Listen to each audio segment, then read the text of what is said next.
Seguim el temps del Maneres de Viure Millor, al Maneres de Viure, i avui parlem de somnis i dels seus significats per trobar tot això, Maneres de Viure Millor. Un cop al mes ens acompanya la periodista i psicoterapeuta gestal Sílvia Díaz Montaner. Sílvia, què tal, com estàs? Molt bé, bon dia. Bon dia. Avui parlem dels somnis, una cosa molt inquietant, però també molt interessant. Sí, és tot una altra vida que vivim cada nit, no? Cada vespre ens submergim en un món diferent, no? Una altra realitat que no és menys real o amb menys sensacions que la que tenim en el dia. Somiem durant 100 minuts cada nit, ho recordem o no? I això 100 minuts cada nit? 100 minuts cada nit en la fase REM de la son. I ho recordem o no, vull dir, això és independent.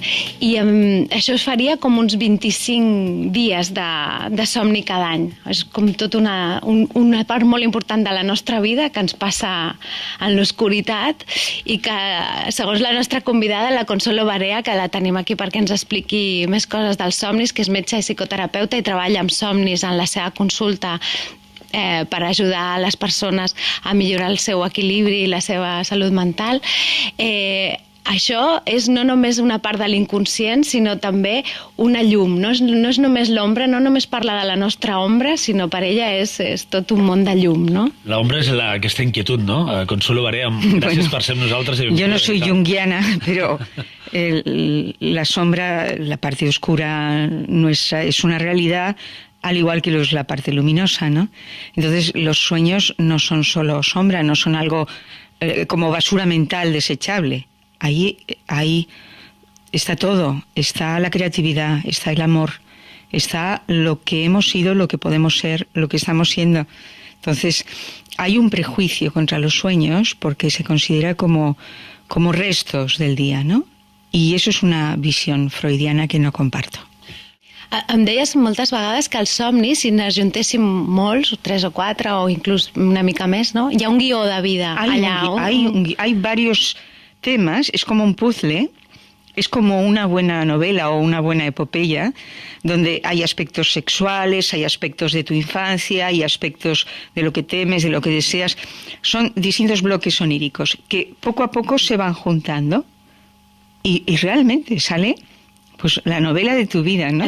Los temas de tu vida que más te preocupan, las temas recurrentes. Siempre con metáforas, porque los sueños son un director de cine que relata las emociones mediante imágenes.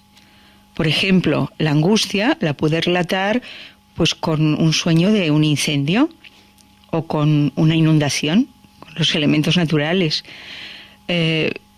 Todos son metáforas en los sueños.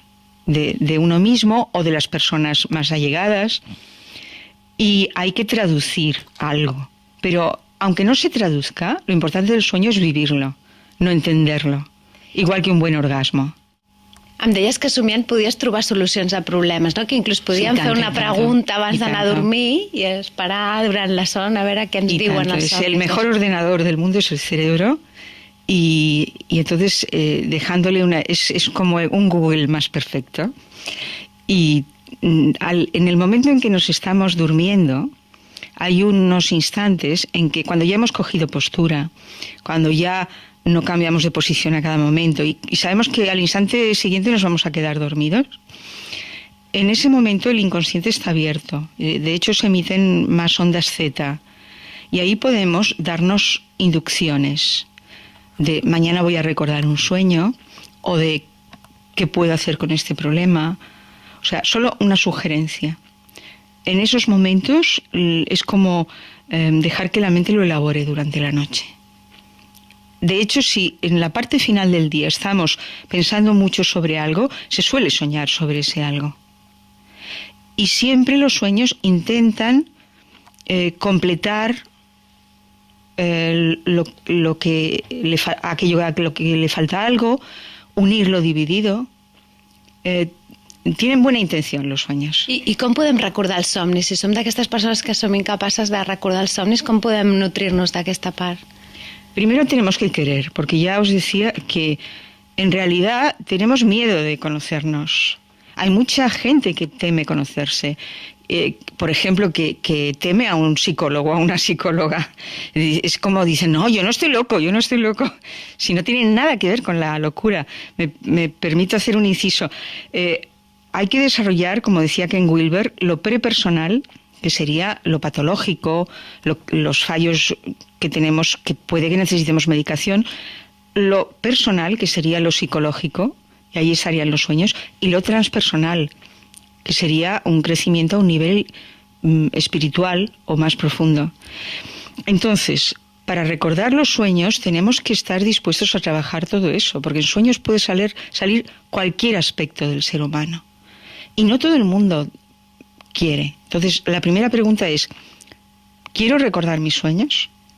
Si la persona dice que sí, os decía ese instante del dormir, una actitud de mañana voy a recordar, y luego el instante del despertar. Hay que quedarse quieta o quieto en la cama al despertar, el primer instante, sin precipitarnos a planificar el día, con esa agenda compulsiva que llevamos todos metidos en la cabeza. Hay que respetar el instante ese con curiosidad, ¿no? De ¿en qué universo estaba yo hace una décima de segundo antes? Porque se olvida rápidamente. ¿Y los sueños eróticos? ¿Al sueño erótico? Todo el mundo tiene sueños eróticos. Cada hora y media, que dura un ciclo de sueños, dura hora y media. Cada hora y media hay un impulso erótico, tanto en hombres como en mujeres. En hombres hay una pequeña erección, que esto viene reflejado hasta en esculturas griegas. Y que va aumentando a lo largo de la noche, de ahí la trampera matinera, no es ciencia ficción. Pero las mujeres exactamente lo mismo, exactamente lo mismo. Y ese impulso erótico da lugar a inicios de sueños sexuales que pueden continuarse o no según las represiones que tengamos. Per tant, molt alerta amb el que somiem. No deixem... Igual que con lo que vivimos, la atención és la pauta. Interpreto, doctora Consuelo Barea, que quan un té un problema, quan un està patint un neguit, els somnis poden ser una vàlvula, no?, per trobar una resposta a partir de la interpretació que se'n pot fer amb un terapeuta. Però, més enllà d'una situació greu, jo el que crec és que hem de estar alerta amb el que somiem, no? Perquè ens diuen moltes coses del dia a dia sense la necessitat de tenir un problema que ens faci anar a la consulta del terapeuta. Sí, solamente que cuando un sueño se repite y se repite y se repite, hay que prestarle atención, que puede ser de un contenido positivo o negativo, da igual, pero algo está queriendo explotar, está queriendo salir, está queriendo manifestarse. ¿Son capaços d'altres mateixos d'interpretar-los? Y tan, en ese sentido, y perdonar que haga propaganda de mi libro, en ese sentido escribí el libro del sueño lúcido, de que la metodología sí que se puede explicar, pero el contenido lo pone cada uno y el significado de las metáforas lo pone cada uno. Para una persona el mar puede ser una cosa y para otra algo totalmente distinto en los sueños. Entonces, esos tópicos comunes pues pueden no servir para nada. ¿Y qué es el sueño lúcido, que es el títol del teu llibre? Como dirían los políticos, me alegro de que me hagas esa pregunta. Pues, aparte del título de mi libro, el sueño lúcido es una forma de sueños en la cual somos conscientes de que estamos soñando. Esto nos pasa a todos de niños y de jóvenes, pero luego lo olvidamos. Hay personas que les sigue ocurriendo a lo largo de los años y es un nivel de conciencia muy intenso, muy especial dentro del sueño. Si alguien lo ha tenido sabrá a qué me estoy refiriendo y la gente que no lo haya tenido creerá que hablo de algo esotérico. No tiene nada que ver con esoterismo. Por ejemplo, es más común en una pesadilla. Te está persiguiendo el monstruo y entonces hay algo de ti que sabe que estás soñando y te dice, pues me voy a despertar, pues me quiero despertar y te despiertas.